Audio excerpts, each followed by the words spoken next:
And we're live. Greetings, friends. Welcome. Happy Wednesday. I hope your week is going well. Welcome to Weirdling Wednesdays, where we're doing a special movie night, another movie discussion. Wednesdays traditionally are the weakest day for live streams on this channel, so I thought we might do a movie stream, a movie discussion stream rather, and see if that helps get some new eyeballs. J-Lash with the thumbs ups. Appreciate you, J-Lash. Thanks for being here. Miko Herptile says, hello, Superantonio and Sadie. Hello, mods. Howdy, fellers. Sadie's here. She's feeling pretty good. How is everyone? How's your week going? It's Wednesday. We're halfway through it. Tonight we are going to be discussing Pearl, starring Mia Goth, which is the second of a three-part series by director Ty West. You may know him from House of the Devil. The first movie is called X, and it's basically a retelling of the Texas Chainsaw Massacre, except without the cannibalism, and it stars Mia Goth in a dual role as Maxine Minks, a starlet, an aspiring movie star, and Pearl, the title character from this movie, but she's playing an old Pearl in the first movie.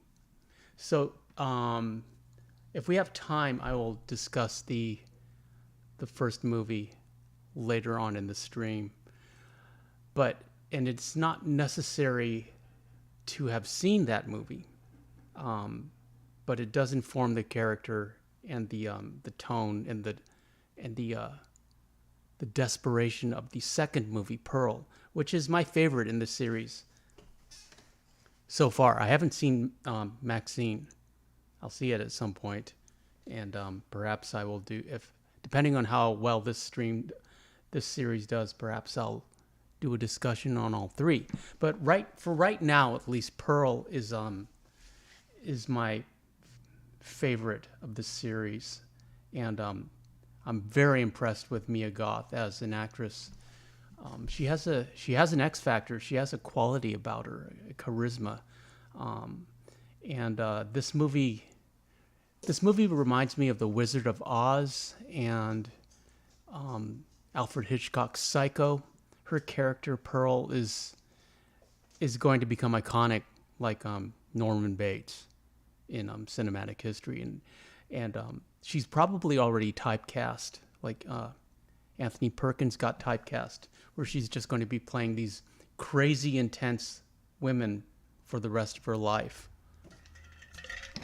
She's not traditionally beautiful. She's certainly pretty, but it's more of a quirky attractiveness. She reminds me a lot of Aubrey Plaza, but she's not really funny. She's very serious. She's an excellent actress. I'm very impressed with her.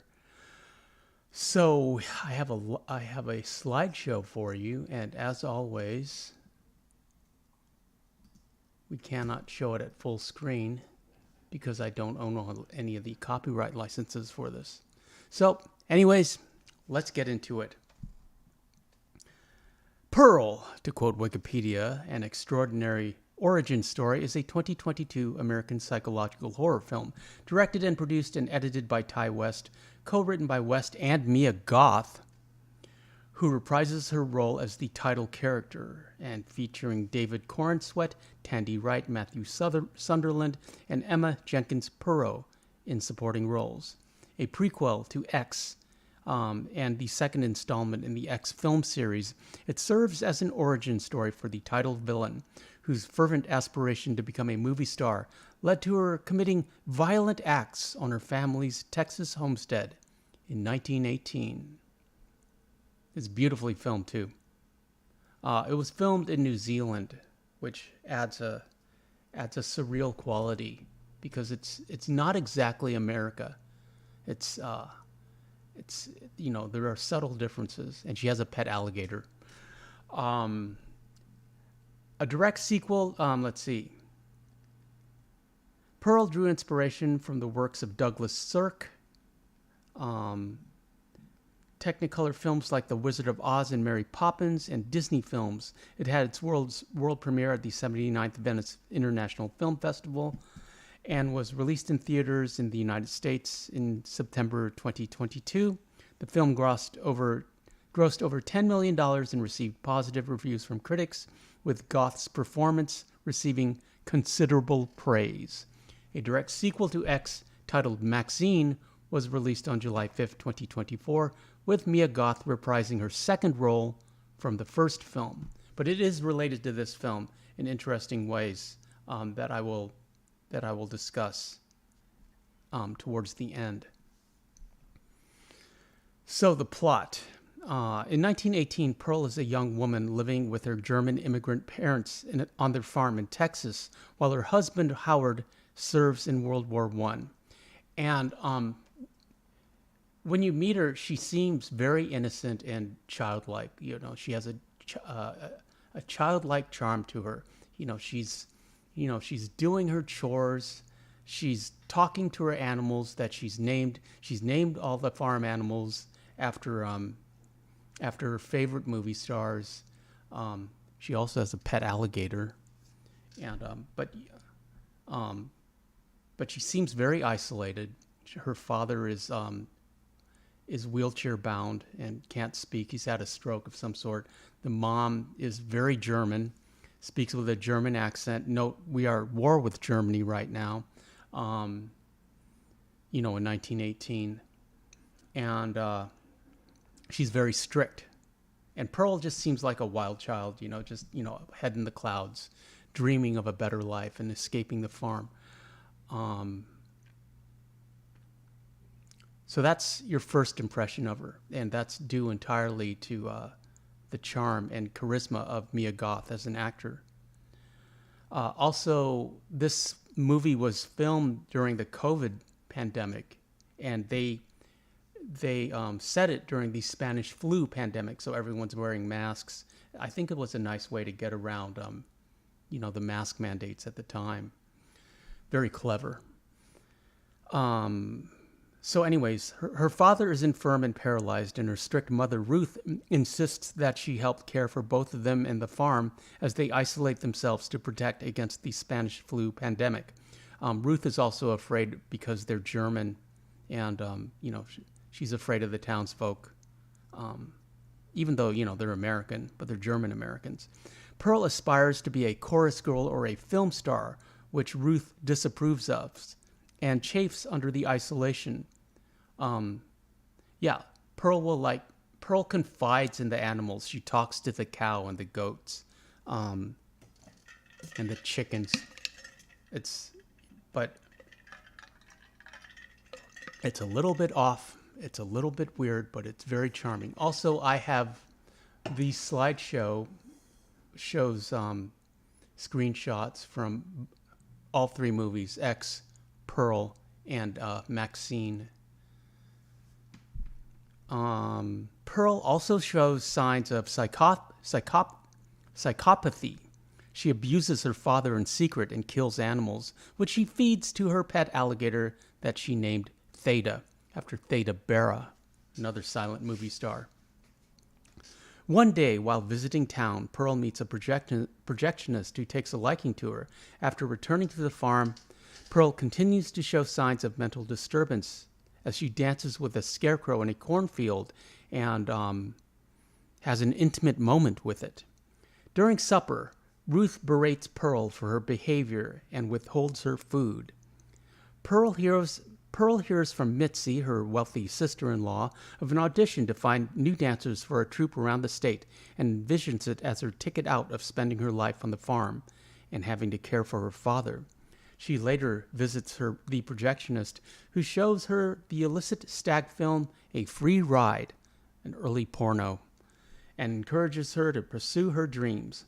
Pearl comments that she cannot abandon her family, and she says, if only they would just die. And I think at this point, it's turning into a film noir, and she's a little bit feeling out this projectionist to see if he'd be interested in helping her with that situation. But she's not really a femme fatale. She has an innocent malevolence to her. Later on, in one of my favorite scenes, she talks about how she knows there's something wrong with her. She knows there's something missing, but she doesn't know what that is, and she doesn't know why she feels the way she does. She's obviously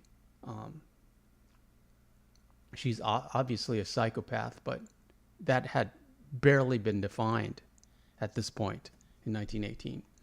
That night, Ruth and Pearl get into an argument over dinner as she reveals she knows about Pearl visiting the movies. Pearl confesses she wants to audition and asks for Ruth's permission, to which she declares Pearl as her biggest failure. An altercation erupts, during which Pearl shoves her mother against the hearth, causing her dress to catch fire. As she burns, it's a horrifying scene, Pearl pours boiling water onto her to douse the flames, and then drags her into the basement while leaving her father alone in the room. She then flees to the theater, where she has sex with the projectionist. The following morning, the projectionist drives Pearl home to prepare for the audition. However, he is disturbed by her sudden agitated behavior, as well as the sight of a rotting pig that her mother-in-law left for Ruth the day before. Yeah, that's an interesting scene. The mother-in-law comes with Mitzi, Howard's mother, and brings like a suckling pig, a roast suckling pig for the family. But Ruth, Pearl's mom, won't accept it because, she's very proud. We won't accept charity. So they leave it on the porch, and it just rots. And it rots in real time. I mean, it's covered in maggots, real maggots. It's just a metaphor for like Pearl's life and her state of mind. So anyways, yeah, there's this rotting pig on the porch. And Cloudy is here. Cloudy says, "Howdy, greetings, Cloudy. Welcome to movie night. We're talking about Pearl, starring Mia Goth." As he tries to leave, Pearl erupts into a fit of rage at the perceived abandonment and stabs him to death with a pitchfork. Yeah, she starts screaming at him, "Why are you leaving? What did I do?" But it's a great scene. She pushes his car into a pond where Theda eats his remains. So she keeps feeding everyone to the alligator. And it's a lot like Norman Bates would drive his victims' cars into the swamp behind the hotel. They're doing the same thing here. It is a great blend of Psycho and The Wizard of Oz, or just the innocence and yearning of The Wizard of Oz, and the darkness of Psycho. Pearl dresses herself in one of Ruth's Belle Epoque gowns. She's all in red, and dresses her father before smothering him to death using a pillow cover. So her parents are dead, and she's off to the audition. She packs all her bags on her little bike, everything that she needs, because she's convinced that she'll win this audition. Pearl arrives at the church to attend the audition. She thinks her dance performance will impress the talent scouts, but is rejected for not being young, blonde, and all-American. The audition scene is fascinating for me because when she's finally called, she's not bad. She can dance, and she confides to her to the projectionist earlier that she's only danced in front of her animals in the barn, but she has some skills as a dancer, but then it segues into a segment, what she's seeing in her mind, and it's this big elaborate dance scene, but this is in her mind. So you can't really tell what's real and what's not. But she's not an awkward she's a very awkward character, but she's a very graceful dancer. Um, but you can't really tell what's real and what's in Pearl's imagination. And then at the end, of course, she's in the spotlight and she's smiling and she's just basking in the applause that isn't there. There's the red dress. And she's rejected. And so, and she cries. She just cries her little heart out. And it's a heartbreaking scene because she had, mainly because of your investment in the character, because she's so charming, So anyways, Mitzi accompanies her home in an attempt to console her, which results in Pearl launching into a lengthy confession regarding many things, from resentment towards her husband and having an affair, to killing animals, her parents, and the projectionist. Pearl then coerces a stunned Mitzi into confessing that she won the audition, although she did not. As Mitzi tries to leave, Pearl chases her down the driveway and kills her with an axe. It's a wonderful scene. It's like a 10-minute monologue where she talks about where it's just a masterwork in acting and performance. And I'll read you some of it later. Actually, I'll read it to you now. Why not? Levi the Gamer says, "Hello, everyone."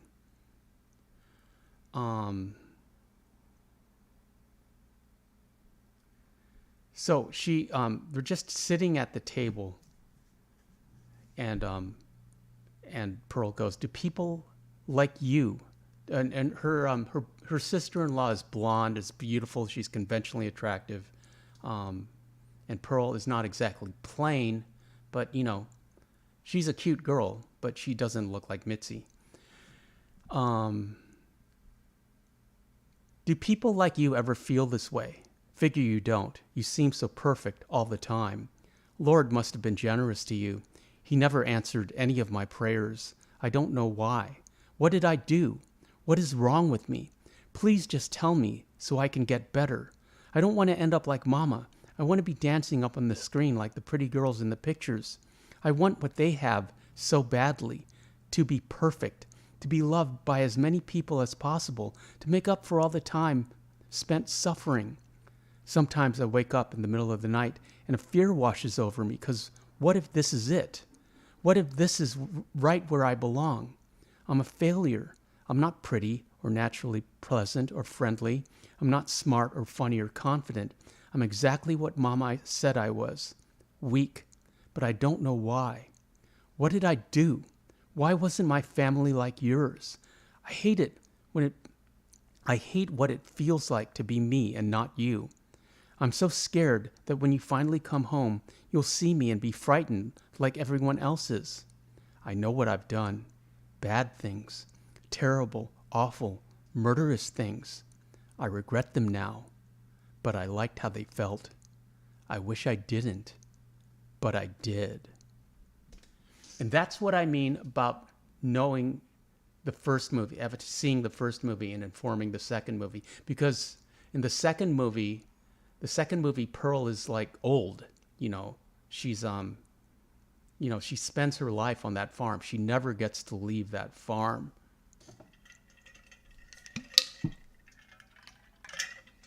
She's trapped there. But Howard comes back. Pearl dismembers Mitzi's body and feeds the remains to her pet alligator, then goes to the basement and lies next to Ruth's corpse. She decides to atone for her crimes by creating a home for Howard. Sometime later, Howard returns and is greeted with the long decomposed bodies of Pearl's parents seated at the dining table around the rotting pig feast. As Howard stares in horror, Pearl greets him with a protracted, pained smile, saying, "I'm so happy you're home." And that smile is intense. There's pictures of it in this slideshow, but it's wonderful. It goes on for the entire screen credits and it's a wonderful scene. You have to see it, and she's just smiling so intensely, and you can just see all the emotions playing across her face. And at the end, she starts crying, but she won't like drop this smile, which has turned into like a rictus, a death grin. But if you've seen the first movie, that Howard stays with her and they grow old together, and and you know they don't move on from this, but but somehow they get over it, and and and grow old together on that farm. Levi the gamer said hello and goodbye. He's going to the gym. Okay, Levi, appreciate you being here.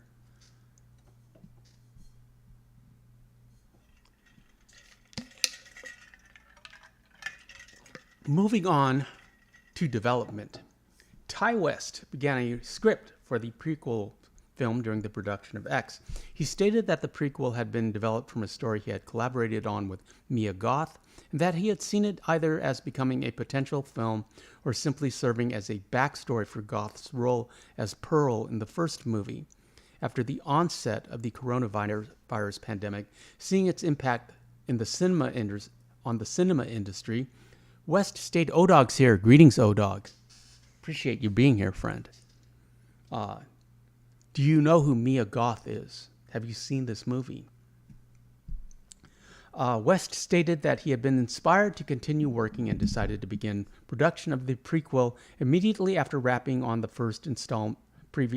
previous installment. West stated that he had pitched the idea of his new franchise to A24 and had been surprised when they greenlit his projects. The filmmaker stated that he intends each film to have its own distinct style and genre of horror.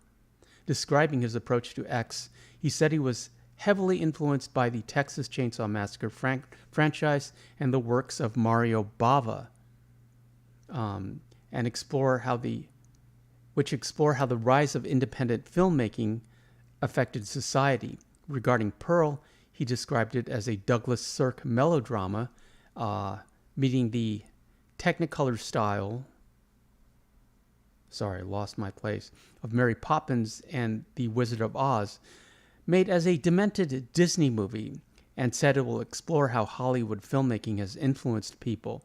West stated that he intends to continue this trend of exploring diverse styles and genres in future installments. And it's interesting. Oh, O-Dog is also in hospital. I'm very sorry to hear that, O-Dog. You be well. O-Dog says be well. You be well, O-Dog. But I appreciate you being here. Serena also is in hospital. What's going on with my mods? Everybody get well. Perhaps they are sharing a room. I hope she's not keeping you up at night, O-Dog.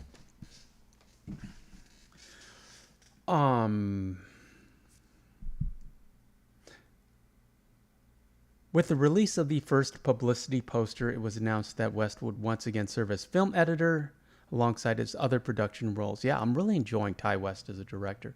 I'm glad I found some modern movies and directors that I like. Mia Goth reprises her role as a younger version of Pearl, the elderly woman from the first film. It was filmed in New Zealand, back to back with the first movie.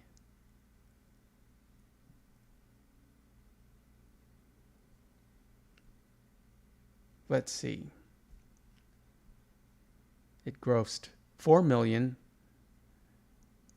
in the first weekend. Mama One is here, and also Papa One. Greetings, Mama One. How are you? We're talking about Pearl, movie I highly recommend. And Papa One. Greetings, Papa One. Mama One, O-Dog is also in hospital. Perhaps, I hope he's sharing a room with Serena.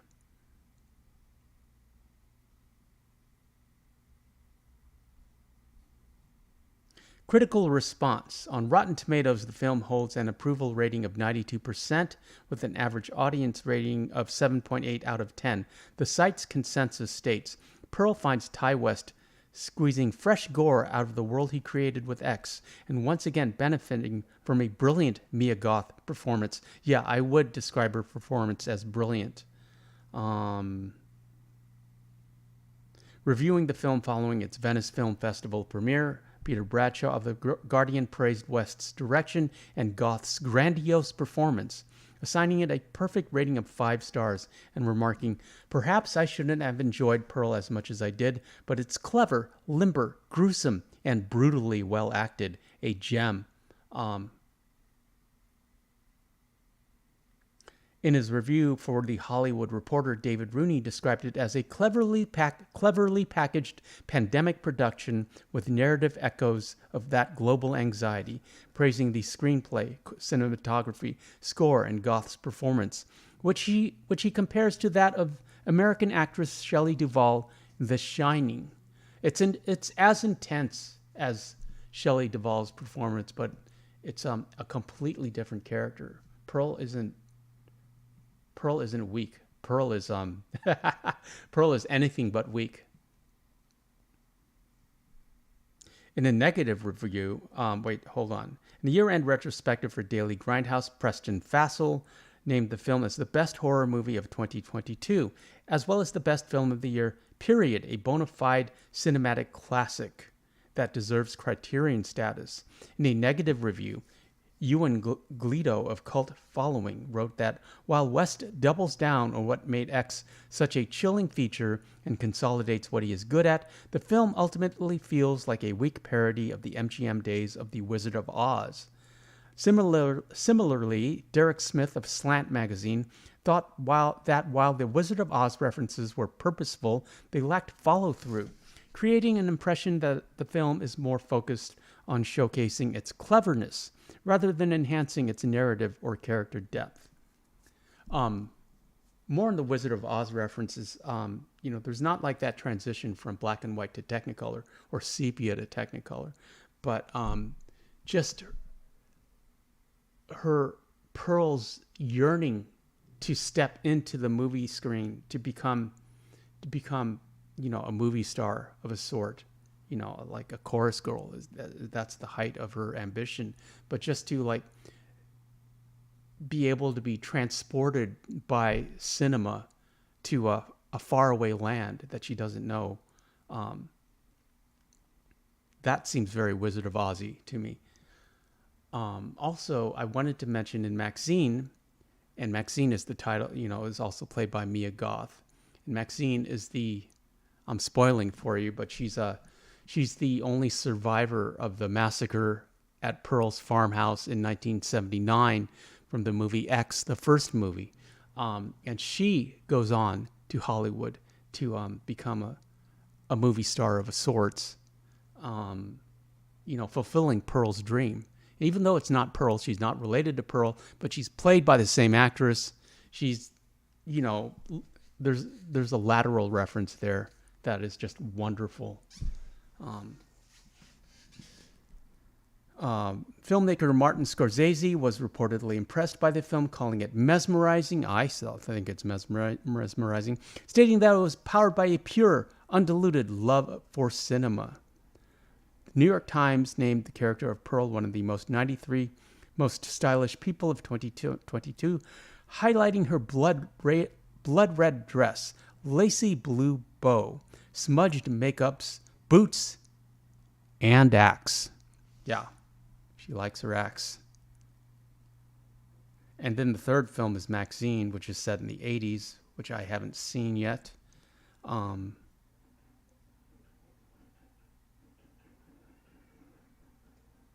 there's that picture is from Maxine.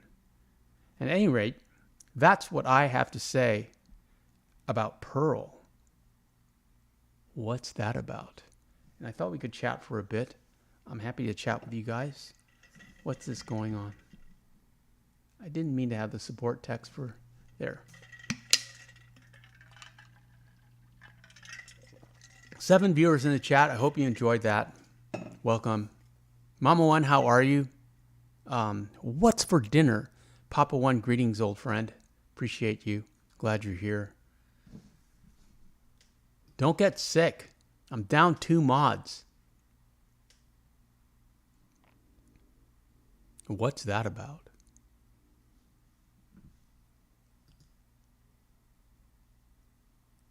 Yeah, it's a wonderful film. I liked it so much more than I expected to. And the only reason I watched it is because I was intrigued by Mia Goth. She has a very she has an X factor that that's an undefinable star quality that you don't really see that often in such raw, pure form. More so than, like, I would compare her to Anya Taylor-Joy. Anya Taylor-Joy is, it's like people look at Anya Taylor-Joy because she's attractive and pretty. And then surprisingly she can act. But you look at Mia Goth for her talent because she can act, and then you kind of notice that she's pretty. And so these photos don't do her justice. I mean, because they showcase her appearance, her her, and there's something in her eyes, there's something in her talent, in her character that makes her a star. Something ethereal. Yeah, that's the smile she does at the end, which is incredible, but it's a great scene. There, that's the smile. She holds that for like 5 minutes and starts crying. It's wonderful. 8 viewers in the chat. Papa One says, "Get better, O-Dog." Mama One, how are your YouTube endeavors going? See, that is a quote from "Her Dream Was to Be a Star" is from Maxine. And Pearl's dream was also to be a star. Mama One says, "Dinner tonight was my country-style steak, homemade gravy made with roux from cowbone, macaroni and cheese, green beans, rolls. I also made jalapeno cornbread." David will like that. And dessert was peanut butter cake. Wow, that sounds incredible. You should just open a restaurant. Wow. But, then it would become work. It would cease to be fun. But you could just train. You could have a staff and just train them to do all the cooking and just kind of oversee everyone. Design the menus. Start with your YouTube channel and see where it takes you.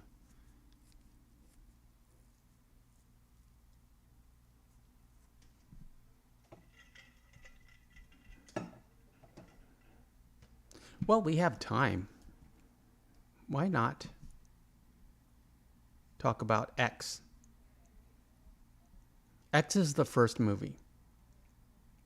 It's an American slasher film starring Mia Goth in dual roles, a young woman named Maxine and an elderly woman named Pearl. The film also stars Jenna Ortega from Wednesday, Martin Henderson, Brittany Snow, Owen Campbell, Stephen Ure, and Scott Mescudi. Set in 1979, the film follows a cast and crew who gather to make a pornographic film on an elderly couple's rural Texas property, but find themselves threatened by the homicidal couple. Mama One says, "Papa One loves jalapeno cornbread. My YouTube videos are coming. My son has the virus, so he didn't come up. Hopefully he will be better by his birthday." Yeah, I hope so too, Mama One. That's sad. Everyone's getting sick right now. What's that about?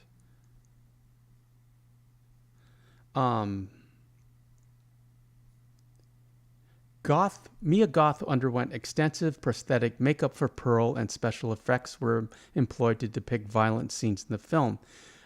Characterized as a contemporary take on the Psycho Biddy, the film draws inspiration from horror, exploitation, and porno films and emphasizes the interplay between beauty, aging, and self-worth.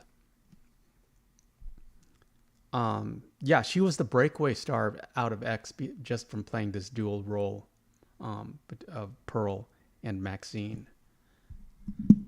So the plot is, in 1979, police officers arrive on a lonely farm in rural Texas and find numerous dead bodies wrapped in bags. They then enter the farmhouse and find something shocking in the basement. 24 hours earlier, aspiring adult film star Maxine is on a trip to shoot a porno film with her producer boyfriend Wayne, fellow burlesque dancer Bobby Lynn, Marine Corps veteran Jackson, director RJ, and RJ's quiet girlfriend Lorraine.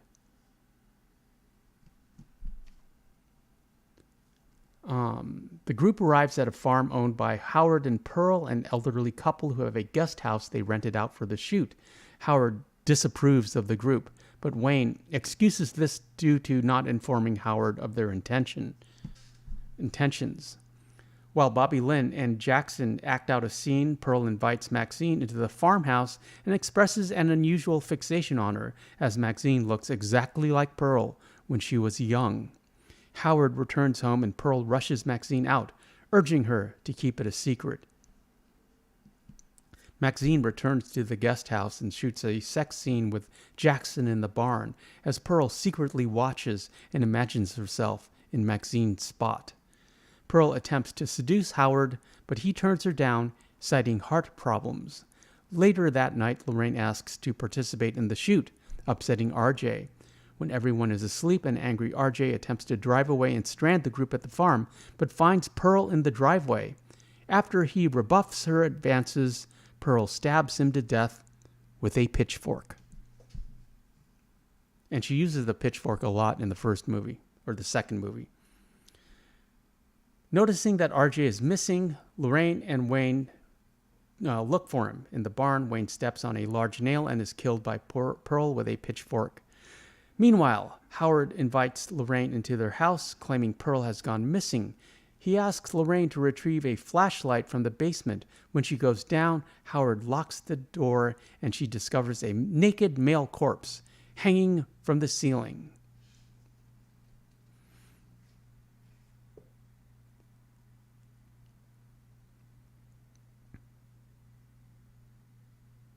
Howard goes to the guest house and asks Jackson for help to find Pearl. When they split up to scout the lake's perimeter, Jackson finds a car submerged in the water. After failing to draw Jackson into the water with his flashlight, Howard confronts him and shoots him in the chest. Meanwhile, Pearl sneaks into the guest house, undresses, and climbs into bed with Maxine, caressing her body, who awakens in horror to find Pearl lying next to her and waking Bobby Lynn.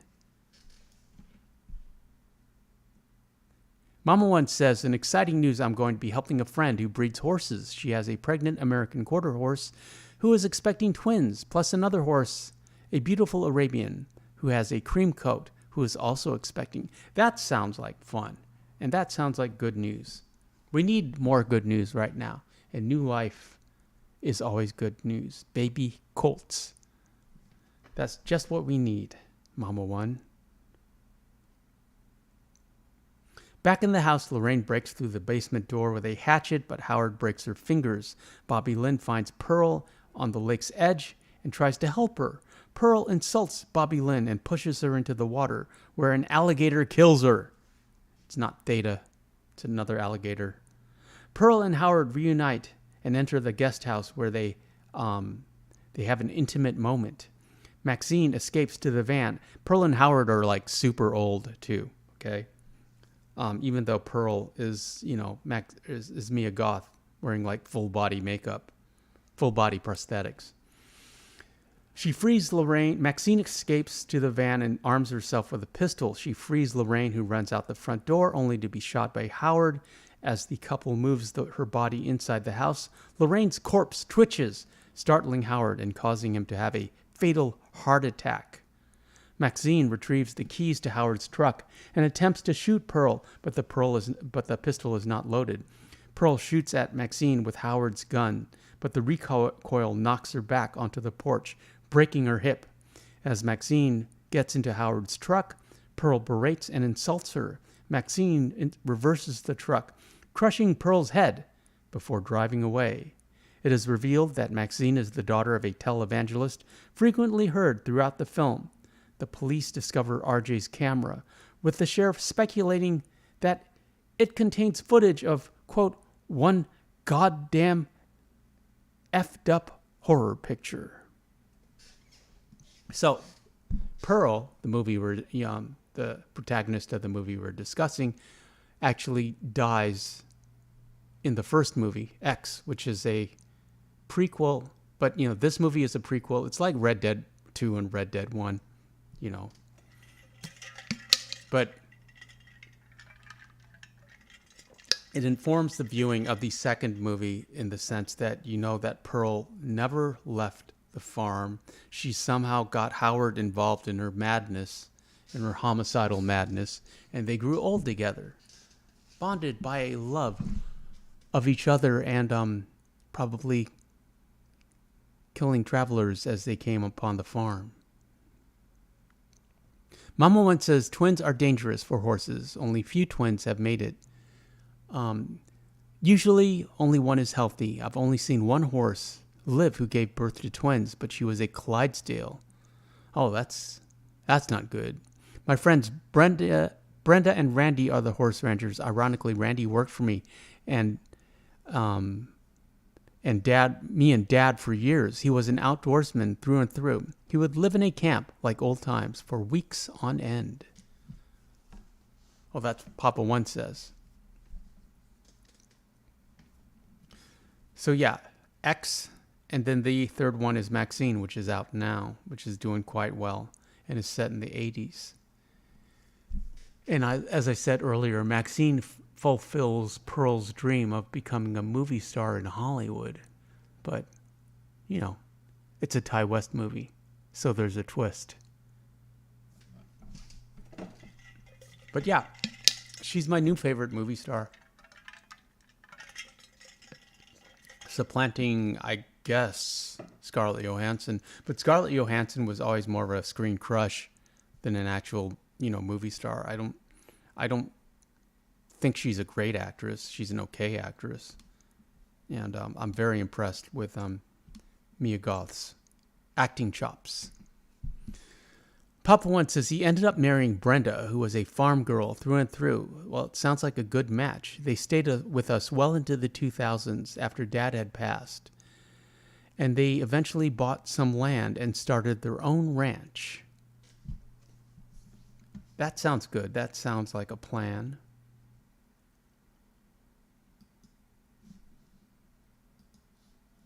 Seven viewers in the chat. Welcome, friends. Thought we could hang out for a bit. How's your Wednesday going? How's your week going?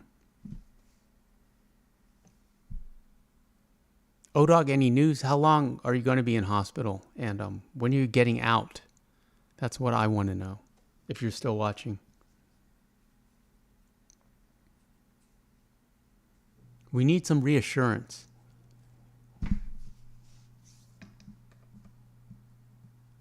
I remember I hate hospitals because I associate them with, with my parents. But I remember it was during the pandemic, where, you had to get your temperature taken. There's like a long line outside the hospital of 6 feet, all that social distance, all that nonsense, just to get in. And my dad was in ICU, and so we would have to wait in line before we could go visit him, and show your card and your ID and get your temperature taken. Super annoying. But I remember I was in line with a young father who his wife had just had a baby, and I remember thinking that it was just nice that there was new life coming in, at the same geographic location where an old life was slowly, or in my father's case, rapidly fading away. And that made me feel better. And and to this day, I was just thinking about him today because I was thinking about Serena being in the hospital, that I really wish that I'd congratulated him and wished him well, but I didn't, because everyone was, we were all masked up, and he was agitated. He was complaining to a nurse that he couldn't, or like a staff member, that he couldn't get in. And he was worried about his wife. But, I wish I'd said something to him. That would have been nice. Anyways, yeah, that's bad news about O-Dog, but I hope you get better, friend. I appreciate you. I miss you. Papa once says, we still do some things in the horse industry. I am a blacksmith with horseshoes and equipment. I make beautiful saddles. I charge only for materials. We have plenty of money now. It's all fun now. Well, you deserve it, Papa One. Cloudy says, I hate hospital as well. I spent a whole day and I wasn't even hurting anymore. Yeah, they'll keep you longer than they need you, but that's just to like run out your insurance. I honestly believe, especially in America, that maybe not the doctors and nurses, but the administrators just see dollar signs with those patient beds. And, it's like all these tests that are overpriced, like once you get into that system, it's not about you anymore. It's about your insurance and how much money they can bill your insurance company for. But don't get me started. I don't want to get cynical. I don't want to get political. I feel like the country's in an odd mood after the events over the weekend. Papa One says, I've been in hospitals all through life, and it seems they rarely ever change. The decor, the food, LOL. I swear some of the food I had last hospital visit was the same food from the 1970s after my coma. It probably was, Papa One. It probably was. Same menu, at least. 3 viewers in the chat. Welcome, friends. Appreciate you being here. We're just kind of hanging out. We were talking about Pearl and X. And now we're just kind of talking about everything. But yeah, the country is like rallying around. There's like this new... It's kind of like 9/11. But it's still fractured. It's still polarized. But there's a newfound patriotism and love for America and the American flag on one side of the of the aisle, and the other side of the aisle just seems to be eating their young, so to speak, spinning their wheels. But I don't like getting political. It's just something I noticed. But it seems like everyone is in an odd mood because of those events, regardless of who you want to vote for or not vote for, which, is none of my business. Papa One says, if you ever get admitted to the VA hospital, tell them you are Air Force and get an air mattress that actually has air in it. If you say you're a Marine, they'll just give you the steel bed, and a blanket. That's because they know you can take it, Marine.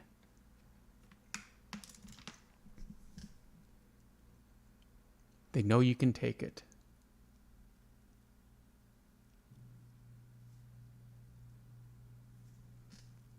So I'm thinking for Sinister Sundays, we will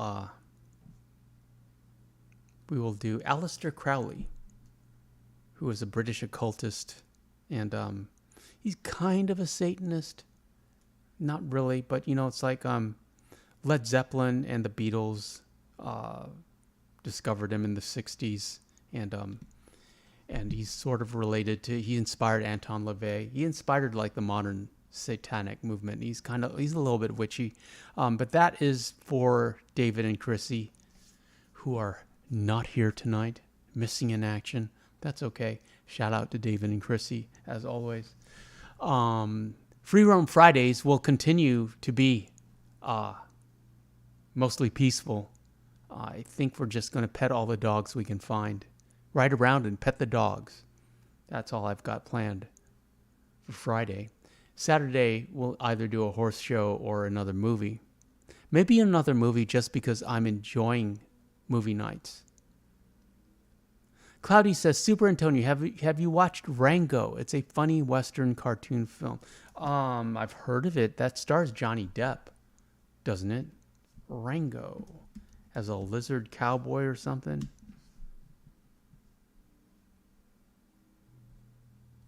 A chameleon, Johnny Depp, who has lived as a shepherd family pet, finds himself in the grip of an identity crisis. Rango wonders how to stand out when it is his nature to blend in.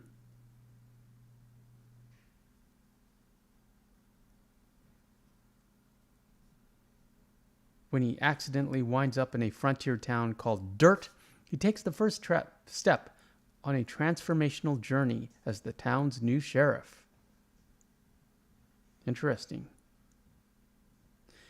It's directed by Gore Verbinski, who is I know that name, one, because it's so, it's a name that stands out, and two, because he directed like the first pirate movies, a bunch of the pirate movies. So that's how he got Johnny Depp.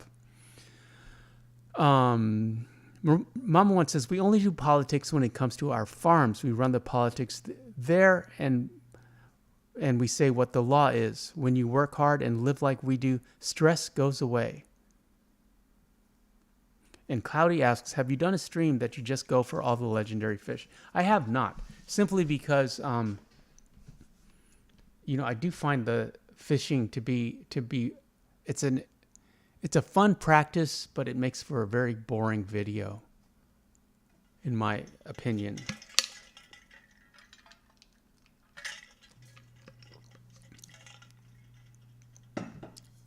But it's certainly possible. I'll think about it. I could do like a highlighted version.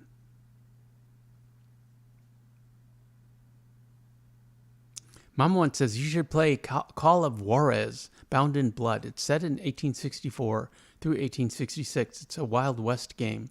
My son played it all the time, and I finally found his old copy. It's a 2009 era game, the forerunner to Red Dead Redemption. Call of Juarez.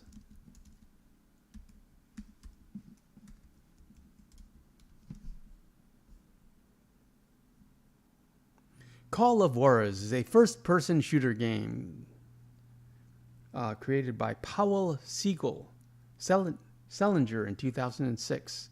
PlayStation 3. And it's first-person. Isn't there like a Johnny Cash song about Juarez? Juarez, Johnny Cash.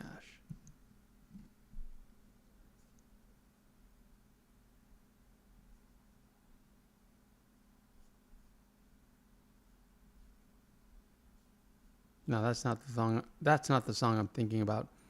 Cocaine Blues. Special Medicine Blues. But I remember him singing about Juarez, Mexico in one of his songs. Can't recall. At any rate, friends, that is about all I have for you tonight. I really appreciate you hanging out with me. Shout out to the mods, Mama 1 and Papa 1, and O-Dog, of course, in the hospital. I hope you get better soon, friend, and let us know how you're feeling and how you're doing. Same with Serena. Serena's in the hospital. Send Serena and O-Dog all your hopes and best wishes and prayers if you do pray. Happy Wednesday, all. Appreciate all of you. Miko, Cloudy, thanks for being here, friends. We shall return on Fridays. Everyone